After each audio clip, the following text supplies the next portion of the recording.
What do you think of the bike, Kai? No? Do you not like it? Say nothing if you like the bike. Hello and welcome back to my review of the Zerode Katipo, where I've been riding this bike out in New Zealand.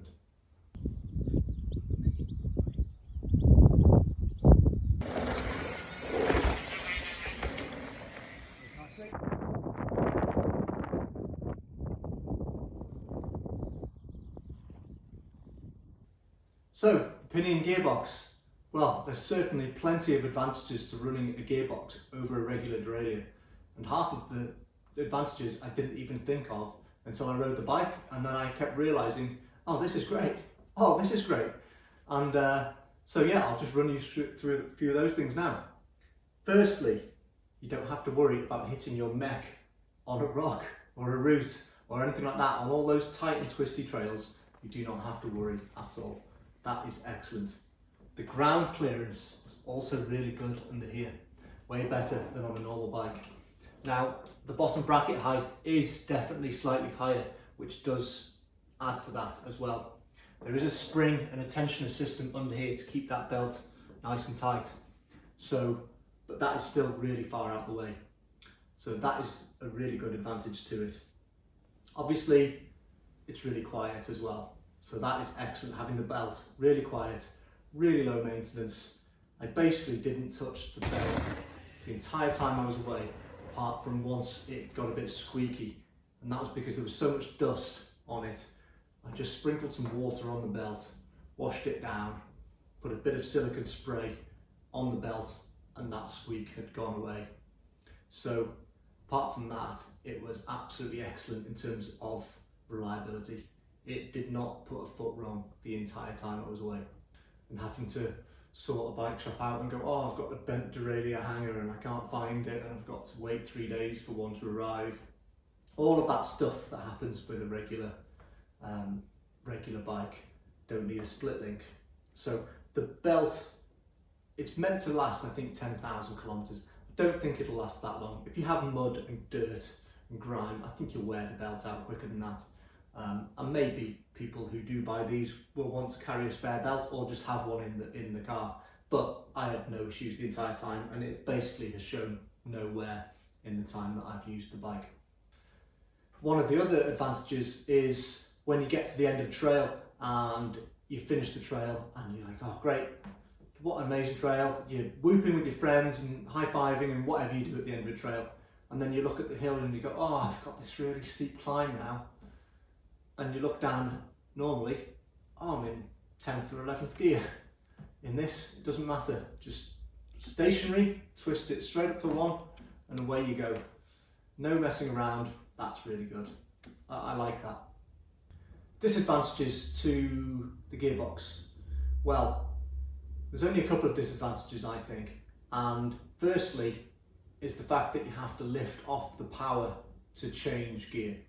It does get slightly frustrating, and it sometimes, if you don't time your lift off the cranks correctly, you end up twisting and nothing happens, and you don't end up changing the gear how you want to change it.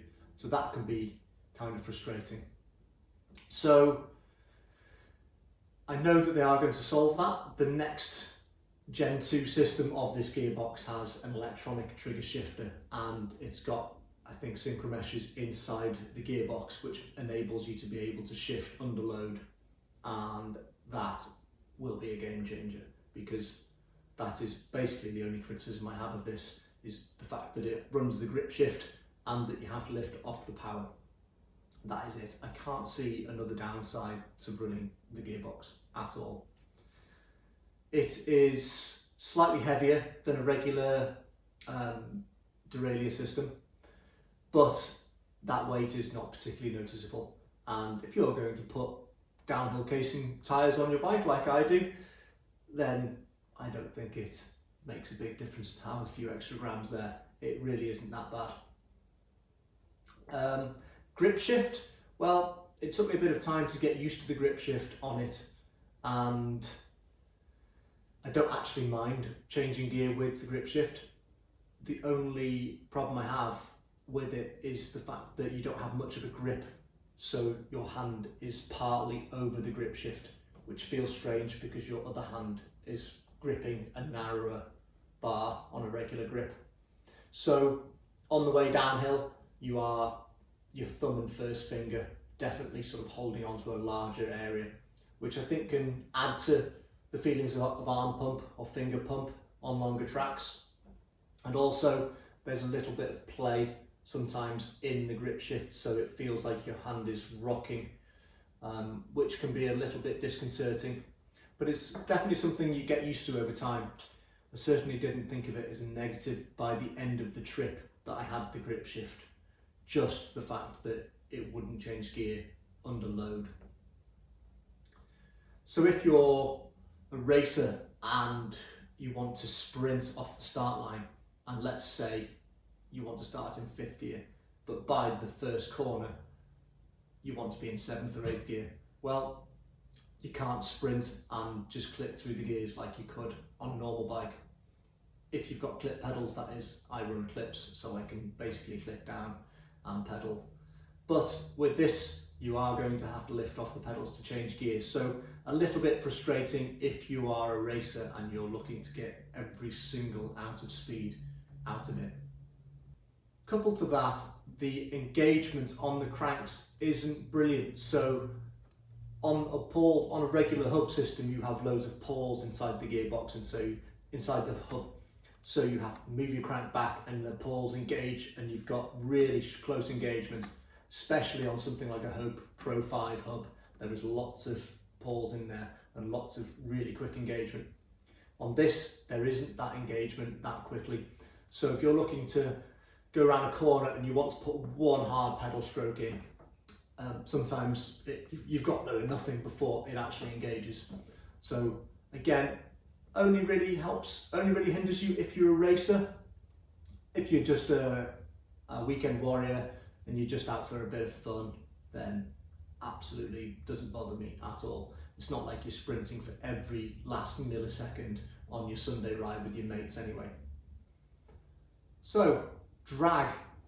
Drag is a word which people keep mentioning when it comes to gearboxes and belt-driven systems. It's supposed to have a little bit more drag than a regular chain and derailleur system. Now, these can be measured from anywhere from 5 to 10% more drag, but when you're riding, I certainly can't notice any difference at all between a regular bike with a derailleur and this gearbox belt-driven bike as I'm pedaling uphill. And I think that number is just put out there in the regular media just because the manufacturers just say that that's that number. But I don't think that's a real world number, because if you think about it, the amount of bikes that have idler pulleys now, as soon as that chain goes dry or drier on a ride, you really struggle to actually pedal the whole thing, and people have to come on rides with a little bottle of lube to lubricate their chain. So this idea of there being drag, this is a static sort of drag the entire time, whether it's wet or dry. It doesn't seem to clog, doesn't seem to get anything in there at all on any of the teeth, and it just stays consistent. Whereas I think that drag that people are mentioning is on a brand new chain, on a brand new bike in perfect conditions. And how often are you going to have those conditions on your normal bike? So drag, if that's something that you think about and you think, oh, well, maybe I'm not fit enough to ride this bike, that's a load of rubbish. It is absolutely fine. There's no issues with it going uphill at all. One thing I did find with going uphill is if I just moved the seat angle, I've changed again now, but I moved the seat rail further forward, and that just put me in a more of an upright position for pedaling uphill. And that was certainly a noticeable difference and helped my climbing. But that wasn't to do with the gearbox, that's just the fact it put me in a better, more upright riding position for going uphill. There's not one type of trail that I think it was out of its depth on. You could keep up with downhill bikes in various places. It could keep up with other enduro bikes. It was excellent on the slow, tight, twisty stuff. It was also very stable at speed on all the fast bike park stuff, and the only limiting factor was actually the rider and the fear that I had at some points of going potentially too fast.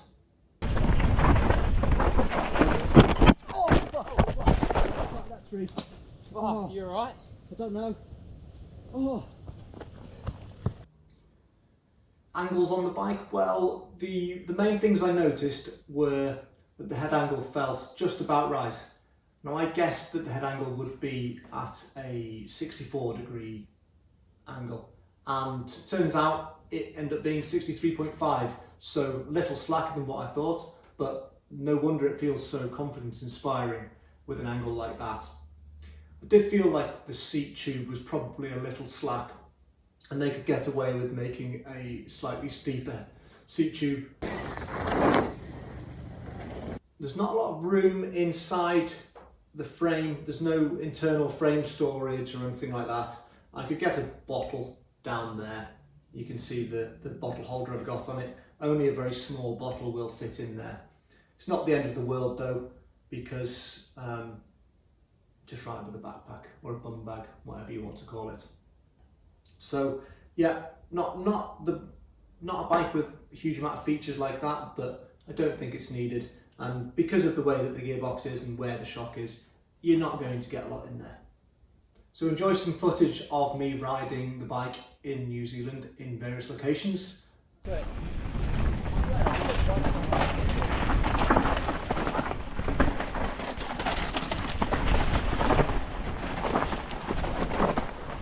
Oh my god! That was a massive endo. Are you alright? Fuck me. That endo looked absolutely massive. I can't believe you stayed on the bike.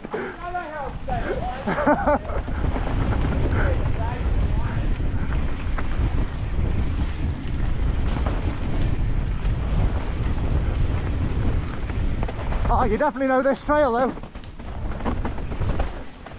Yeah, right to the front. Oh yeah.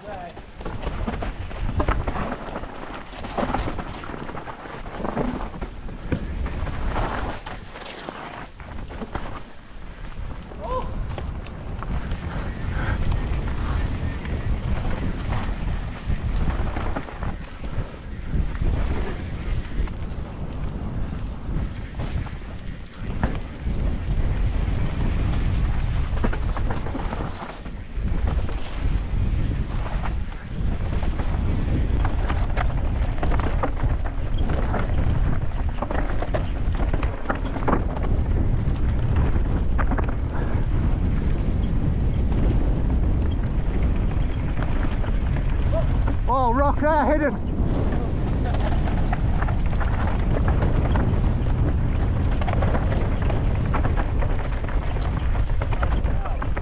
I'm following so close, can't even see anything.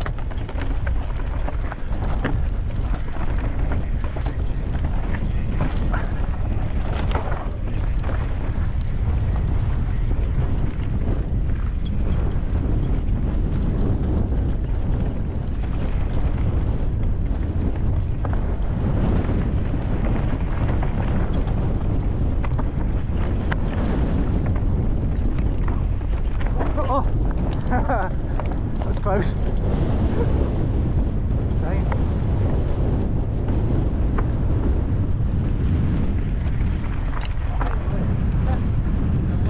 You got to be on the right line, haven't you? Yeah, what do you So you're like, yeah. There's a big rock in there. Yeah. What do you think about that? It's good. It's proper enduro, that. Yeah.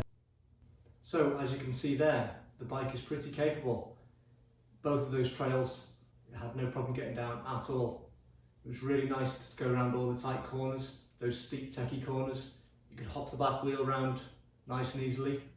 I found that the high bottom bracket and having the belt system all up high out the way was great. I didn't have to worry about catching my chain device on anything, or the rear derailleur that's not there. Don't have to worry about that at all. So it was just the right length for me. I'm 5'10", and this is the 475 reach version of the bike, so I found that it was absolutely perfect in terms of how it fitted me and how it rides down steeper trails, and it certainly filled me with confidence. The forks and the shock on those steeper trails. They held up well in their travel. They still had small bump sensitivity, but they took the big hits well, and they didn't sink through the travel all the time, ruining the geometry. I didn't have to fiddle with them too much in order to get them where I wanted them.